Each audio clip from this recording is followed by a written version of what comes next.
Something is breaking inside the WNBA right now, and the league doesn't want it fully exposed. What was supposed to be another step in the Indiana Fever's rise has turned into a growing storm of backlash, confusion, and outright anger from fans who feel like something is being taken away from them in real time. The numbers are the first thing people noticed, but the emotions behind those numbers are what's now turning into a full-blown crisis. Fever ratings are sliding in a way nobody expected this early in the season narrative.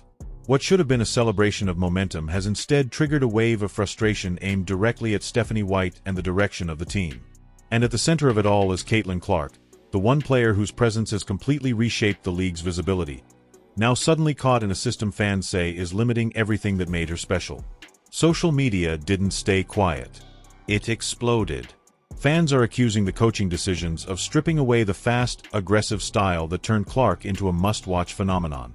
Others are questioning whether the organization truly understands what brought this massive audience in the first place.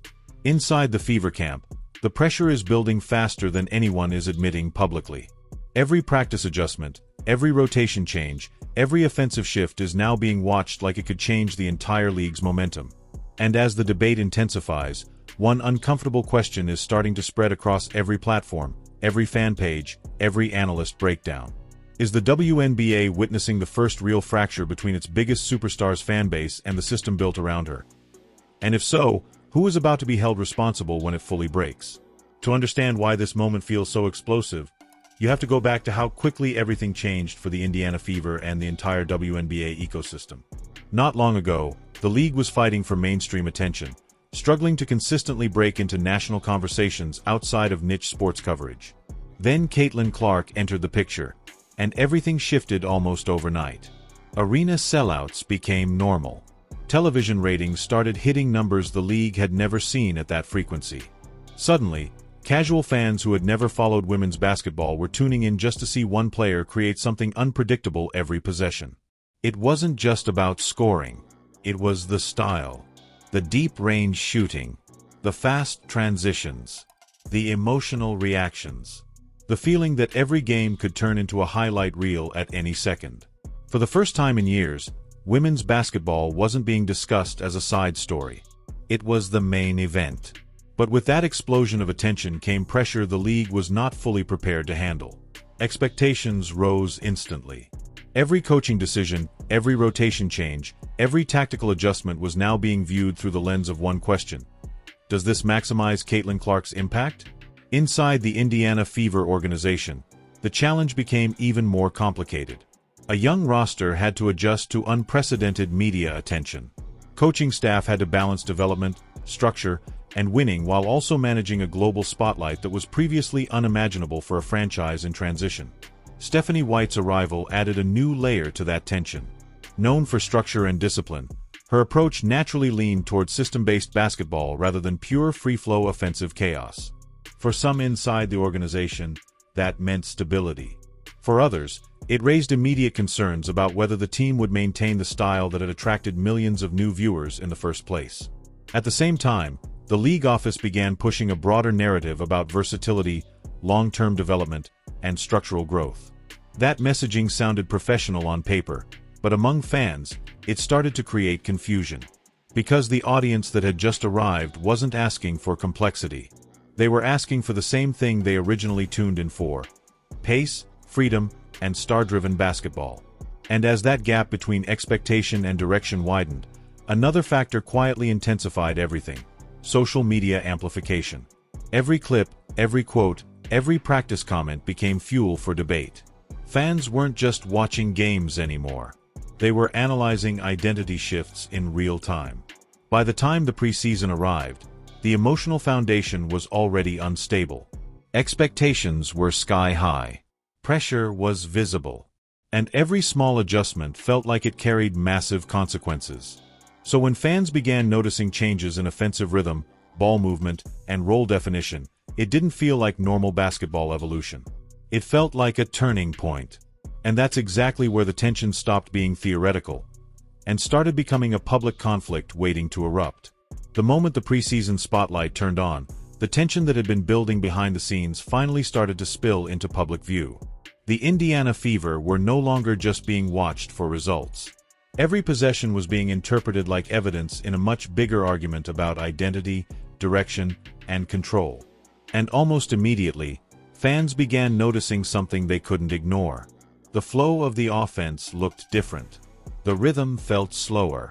The freedom that had defined Caitlin Clark's early impact seemed more controlled, more structured, almost restricted. That's when the conversation shifted from basketball analysis to something much more emotional. Clips started circulating online within minutes of the game. Fans pointed out sequences where Clark wasn't initiating plays at the same pace they were used to.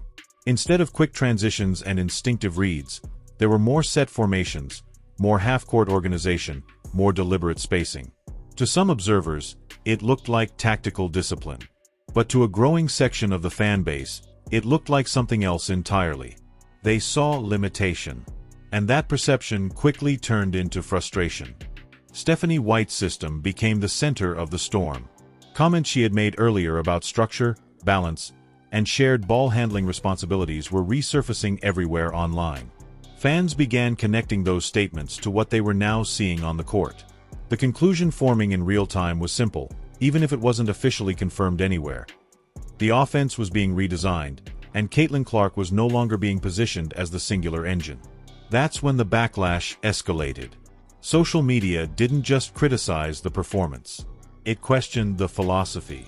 Posts started accusing the coaching staff of over-systemizing a player whose greatest strength was instinct and improvisation.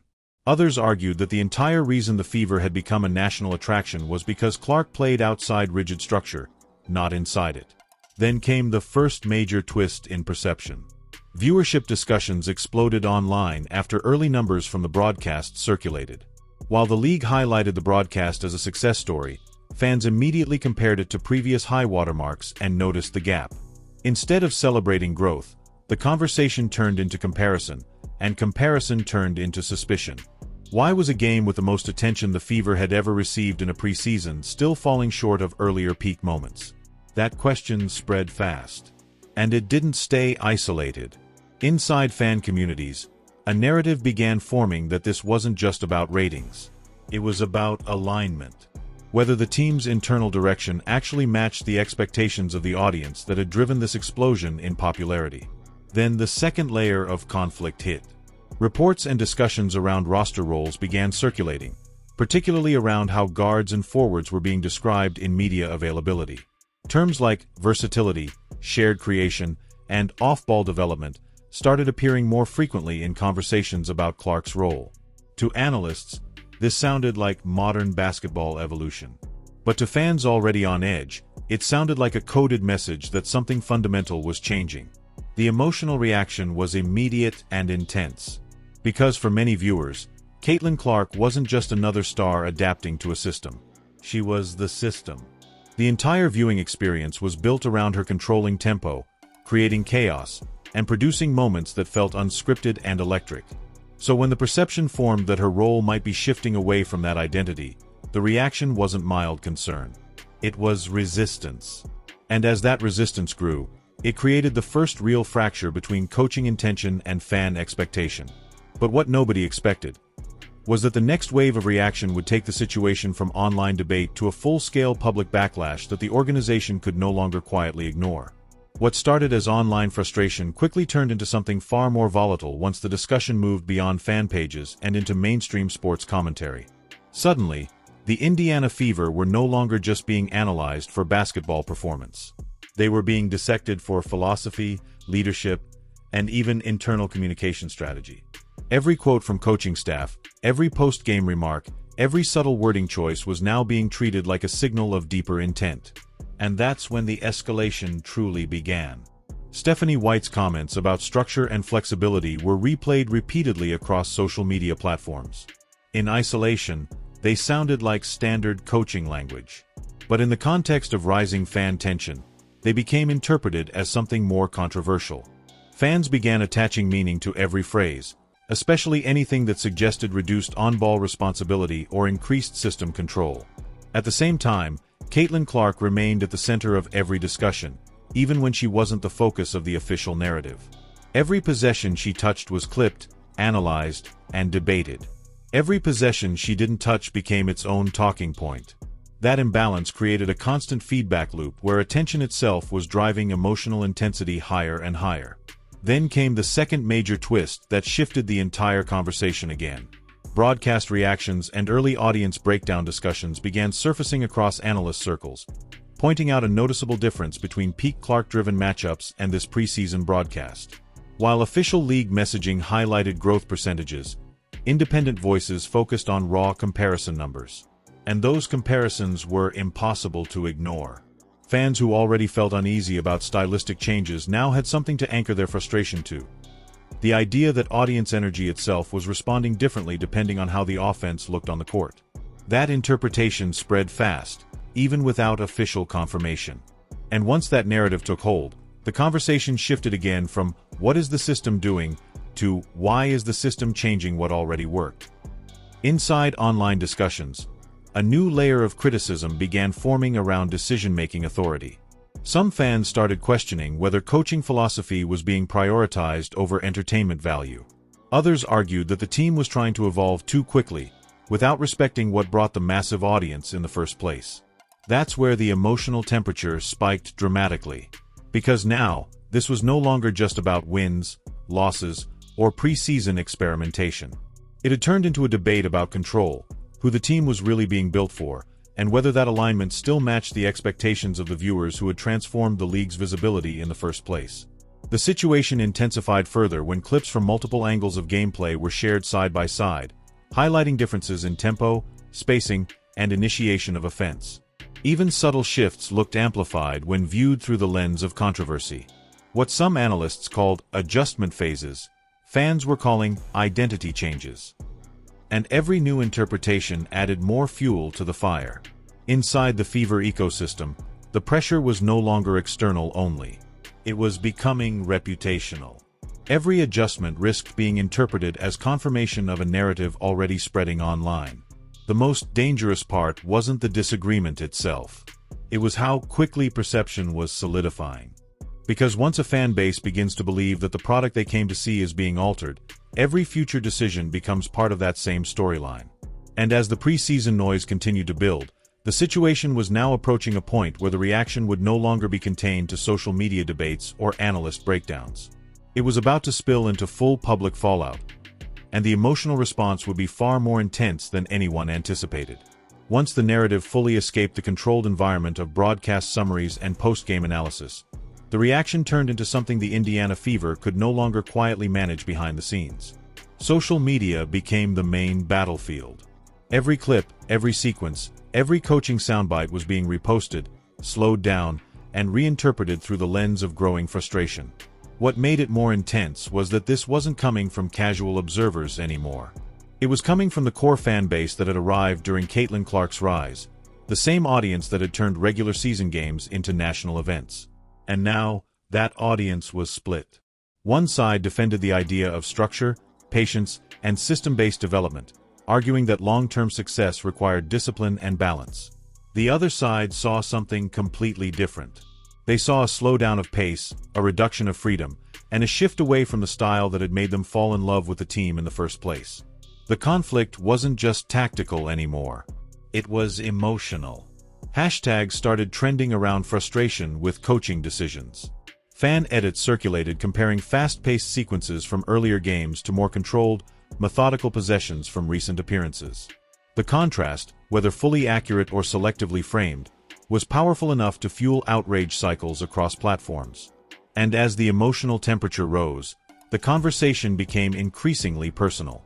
Stephanie White found herself at the center of criticism that went beyond X's and O's.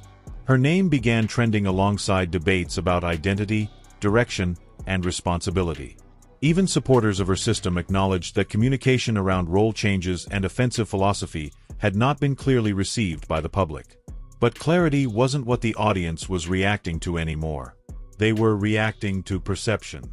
Inside comment sections, frustration turned into accusations of disconnect between decision-makers and viewers. Some fans argued that the organization was prioritizing long-term development narratives while ignoring the immediate reality of audience engagement. Others claimed that the league itself was struggling to balance competitive structure with entertainment-driven demand. And through all of it, Caitlin Clark remained the emotional center of every argument. Every criticism of system structure circled back to her usage. Every debate about pace and spacing eventually returned to the same core belief among fans, that her impact was strongest when she had the freedom to dictate tempo. When she didn't, viewers felt the difference, and they were now saying it openly. The most significant shift in this phase wasn't just criticism. It was uncertainty. Fans weren't only angry anymore. They were questioning what they were actually watching. That uncertainty is what made the situation so volatile. Because once a viewing audience starts to question whether the product matches their expectations, attention becomes unstable, engagement becomes unpredictable, and loyalty begins to weaken at the margins first. Broadcast discussions reflected this tension indirectly, with analysts carefully walking the line between performance evaluation and fan perception analysis. Even neutral commentary began acknowledging that the conversation around the Fever was no longer purely about basketball execution. It was about identity alignment between team strategy and audience expectation. And in that gap between strategy and expectation, emotion kept building. By the end of this wave of backlash, one thing had become undeniable. This was no longer a preseason debate. It had become a public referendum on direction, leadership, and the future shape of one of the most watched teams in women's basketball. And just as the pressure reached its peak, something even more unsettling began to surface behind the scenes that would push the entire situation into its most unstable moment yet. Just when it seemed like the situation inside Indiana Fever couldn't get more tense, a new layer of uncertainty began to surface that shifted the entire conversation again. What started as a debate about offensive structure and player usage slowly evolved into something far more complicated. Trust. Because now fans weren't only reacting to what they were seeing on the court. They were reacting to what they were hearing off it, and more importantly, what they felt was being left unsaid. Subtle comments from coaching staff about managing workload, long-term development, and system adaptation began circulating again, but this time the reaction was different. Instead of analysis, fans interpreted them through suspicion. Every carefully worded explanation started feeling like part of a larger narrative that wasn't fully being revealed. And that's where the final twist in perception began to form. Reports and discussions around player availability, rotation experimentation, and preseason caution started feeding into a growing belief that the organization was still actively experimenting with identity even as fan expectations were already locked in. Whether or not that interpretation was fully accurate almost didn't matter anymore. What mattered was that a large portion of the audience believed it. And belief is what drives reaction. Clips of Caitlin Clark's limited sequences in structured sets were once again amplified online, but this time the tone had shifted from frustration to concern. Fans weren't just debating system fit anymore. They were questioning whether the current direction was sustainable for maintaining the level of attention the league had recently experienced. That shift in emotional tone is what made everything feel heavier. Because concern is more dangerous than anger. Anger burns quickly. Concern lingers. Inside the broader conversation, a new question began to dominate fan discussions. Whether the league understood how fragile its current surge in attention actually was. The idea that one stylistic shift could influence engagement was no longer being dismissed, it was being actively debated. And at the center of every argument, again, was Caitlin Clark. Not just as a player, but as a symbol of what the audience believed they were promised when they first tuned in. As speculation intensified, one thing became clear across all platforms, regardless of opinion. The Fever were now the most scrutinized team in the league, not because of losses or wins, but because of perception. Every possession was now loaded with meaning. Every coaching decision carried narrative weight. Every broadcast felt like it was being watched through two different realities at the same time. And that's what makes the next stage of this situation so uncertain.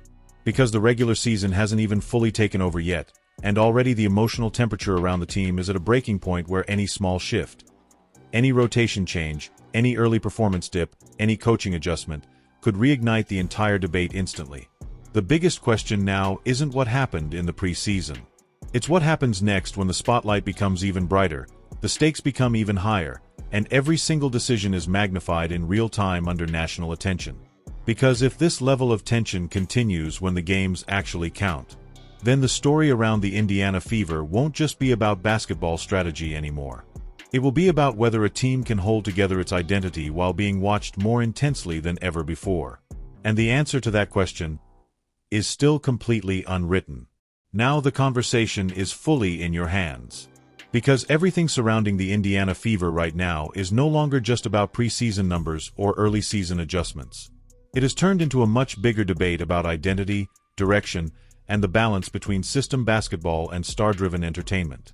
Some fans believe the concerns are being overblown, arguing that every team goes through tactical evolution and that patience is necessary for long-term success. Others strongly disagree, saying that the changes being discussed are directly affecting what brought millions of new viewers to the game in the first place. And that is where the tension now sits. Between structure and freedom. Between development and entertainment. Between long-term planning and immediate audience demand. But the most important question is not what analysts think or what coaches decide. It is what the audience actually feels when they watch. Because in modern basketball, especially at this level of visibility, perception is not separate from reality. It becomes part of it. So now the question goes to you. Is the criticism around the Fever's ratings and system a real warning sign about direction? Or is it simply early season noise being amplified by online debate? And more importantly, do you believe the current approach is protecting the future of the team? Or risking the momentum that brought this massive audience in the first place? Drop your thoughts below, because this conversation is far from over, and the next game could change everything again.